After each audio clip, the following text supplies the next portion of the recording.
ചട്ടിയെടുത്ത് സർക്കാരിനെതിരെ തന്റെ പ്രതിഷേധം അറിയിച്ച മറിയക്കുട്ടിയമ്മയെ നമ്മൾ മലയാളികൾ ആരും അത്ര വേഗം മറന്നിട്ടുണ്ടാകില്ല. പിണറായി സർക്കാരിനെതിരെ അന്ന് മുൾമുനയിൽ നിർത്തിയായിരുന്നു മറിയക്കുട്ടിയമ്മയുടെ വേറിട്ട പ്രതിഷേധം. ഇപ്പോഴിതാ ഇതേ മറിയക്കുട്ടിയമ്മ BJP-യിൽ ചേർന്നെന്ന വിവരമാണ് ഇപ്പോൾ പുറത്തു വരുന്നത്. BJP സംസ്ഥാന അധ്യക്ഷൻ രാജീവ് ചന്ദ്രശേഖറാണ് മറിയക്കുട്ടിയെ പൊന്നാട അണിയിച്ച് അംഗത്വം നൽകി പാർട്ടിയിലേക്ക് സ്വീകരിച്ചിരിക്കുന്നത്. തൊടുപുഴയിൽ നടന്ന BJP ഇടുക്കി നോർത്ത് ജില്ലാ വികസിത കേരളം കൺവെൻഷനിലായിരുന്നു സംഭവം. അതേസമയം BJP-യിൽ ചേർന്നതിന് പിന്നാലെ കോൺഗ്രസിനെതിരെ കടുത്ത വിമർശനവുമായി മറിയക്കുട്ടിയമ്മ രംഗത്ത് വന്നിട്ടുണ്ട്.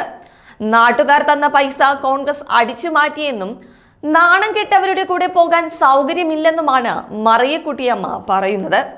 കോൺഗ്രസും CPM-ഉം തന്നെ വഞ്ചിച്ചു, അതിനാലാണ് BJP-യിലേക്ക് വന്നത്. അത് സ്വന്തം ഇഷ്ടപ്രകാരമാണെന്നും കുടുംബം ഒന്നായി BJP-ക്കൊപ്പം പ്രവർത്തിക്കുമെന്നും മറിയക്കുട്ടിയമ്മ പറയുന്നു. അതേസമയം ക്ഷേമ പെൻഷൻ മുടങ്ങിയതിന് പിന്നാലെ സർക്കാരിനെതിരെ മറിയക്കുട്ടിയമ്മ നടത്തിയ പ്രതിഷേധം ഏറെ വൈറലായിരുന്നു. പിന്നാലെ കോൺഗ്രസിന്റെ വിവിധ സമരവേദികളിലും മറിയക്കുട്ടിയെത്തി. പിന്നീട് KPCC മറിയക്കുട്ടിക്ക് വീട് നിർമ്മിച്ചു നൽകി. കഴിഞ്ഞ ജൂലൈയിൽ KPCC പ്രസിഡന്റായിരുന്ന K. സുധാകരൻ നേരിട്ടെത്തിയായിരുന്നു മറിയക്കുട്ടിക്ക് വീടിന്റെ താക്കോൽ കൈമാറിയത്.